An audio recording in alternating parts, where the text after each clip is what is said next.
Hello world, how are you doing? It's good to see you back here, and today we'll be taking a look at the first exercise of the lesson 2 of Codility called cyclic rotation, where we will see a general rule for working with circular lists, meaning when you have to go from the last item to the first one and so on and so on. And we'll see how important it is really to understand the edge cases that we are going to be facing, meaning the input that we might have, so we get a correctness score of 100 and not let any edge cases out of the scope. So let's get at it. Okay, so as always, we're gonna go into the Codility Programmers section. On the Lessons section, we're going to go to Lesson 2, Arrays, going to check cyclic notation. Let's select Python. So, an array A consisting of n integers is given. Rotation of the array means that each element is shifted right by one index, and the last element of the array is moved to the first place. For example, the rotation of array 3A976 is 63897. Elements are shifted right by one index and 6 is moved to the first place. The goal is to rotate A k times. That is, each element of A will be shifted to the right k times.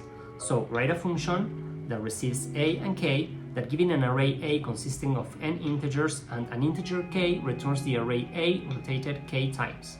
For example, given array 38976 with a k of 3, the function should return 97638. 3 rotations were made. Here we have the description of how the rotations were made. We're going to check that out in a second. And for another example, which is an array that contains all zeros, one rotation will give you an array of all zeros. Right? So we have another example here, and they say, assume that n and k are integers within the range 0 to 100. This is going to be important later. And it says each element of array A is an integer within the range -1000 to 1000. In your solution, focus on correctness. The performance of your solution will not be the focus of this assessment. So what they are telling us here is that we can actually implement the cyclic rotation on a brute force approach, and it will still pass because the array doesn't contain that many elements. So we could do that with brute force, but we're going to see a more interesting solution that will make us understand what is the concept of working with modular and circular lists. Well, before we start, let's take a look at how our cyclic rotation will be. So let's see this example where A is an array of 4 digits.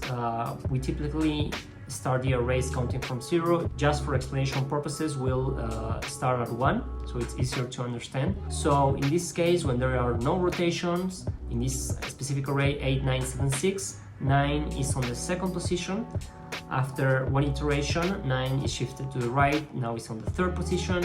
After 2 iterations, it's on the fourth position. And because it's a circular array, on iteration number 3, 9 goes back to the first position, and on iteration number 4, it goes back to the second position, which was its starting position. So if we check it here, we can see that on 0 iterations and on the 4th iteration, the array is exactly the same because it made one complete turn around itself and it landed back on the original position. What's interesting to see here is how long it takes for this array to go back into its original position. In this case, and in every case, it will be exactly the length of the array. So because the array has 4 elements, it takes 4 right shifts to get it back into its original position. Now we can go ahead and check out all or at least the next cases, for example 5, 6, 7, 8, and we can see that the pattern repeats itself. So when it's a multiple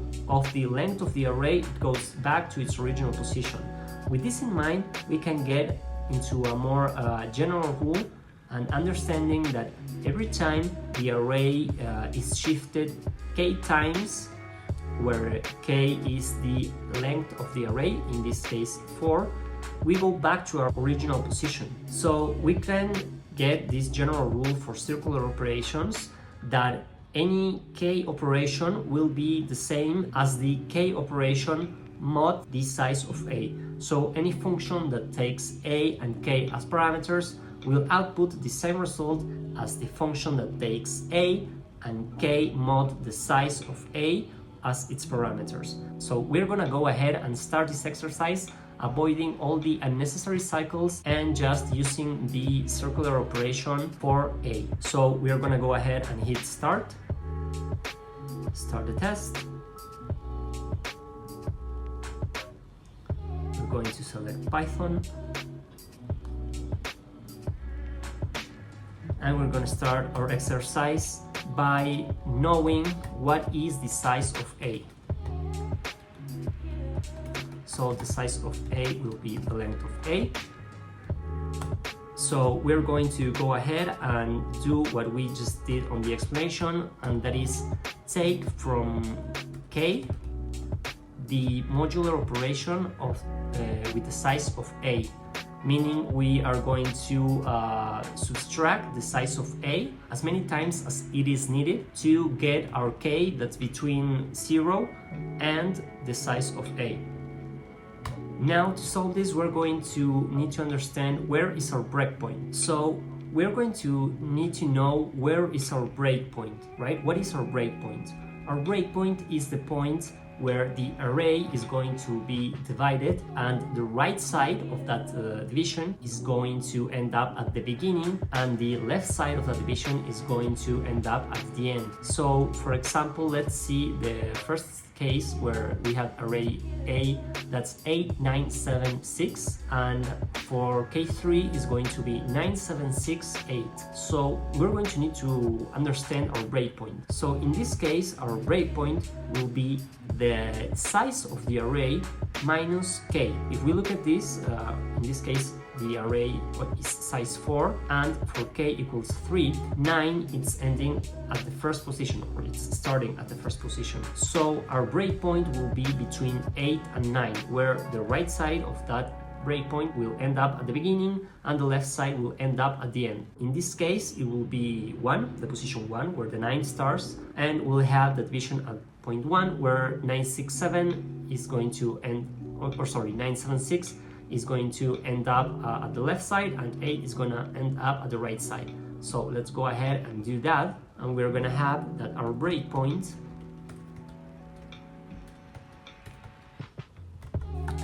is going to be size of A minus K. And at this point, there's only one thing left to do, which is return what's on the right side of A, which will be our breakpoint, or from our breakpoint to the end, and the left side of this division that will be from 0 to our breakpoint. So let's give it a try.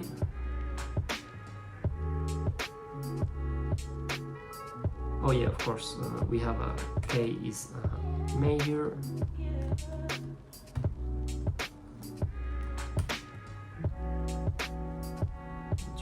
Again. Okay, so we can see that our code passed for the test cases. Let's go ahead and submit this task.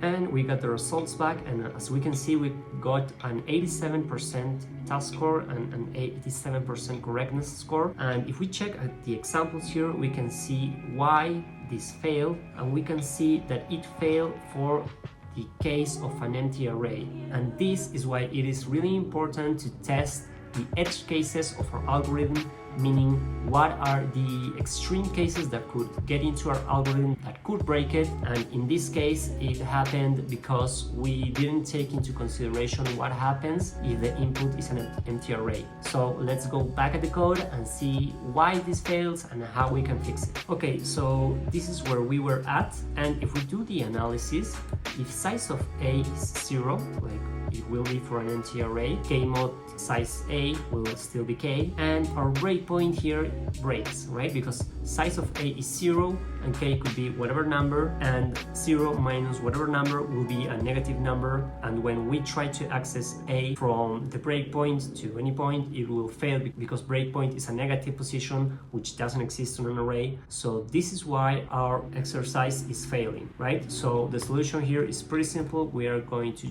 just check if the size of A is 0, and if it is 0, we are just going to return A. You can run the code to see that everything is working here.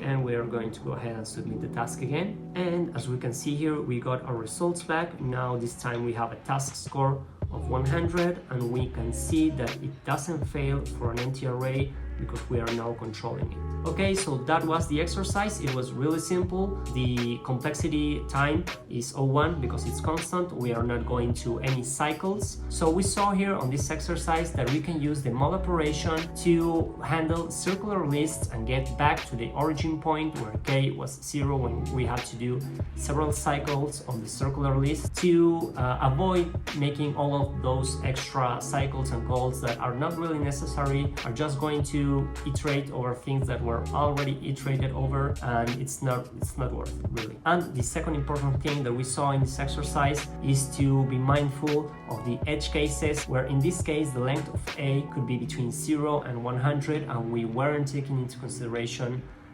the empty array, meaning length 0, and that made our program fail. So it is really important every time that we are going to solve one of these exercises to check the edge cases, 0 and 100 in this case. So if you like the video, hit the like button, subscribe to the channel, and share it if you think the content will be valuable for someone, and I'll see you at the next video.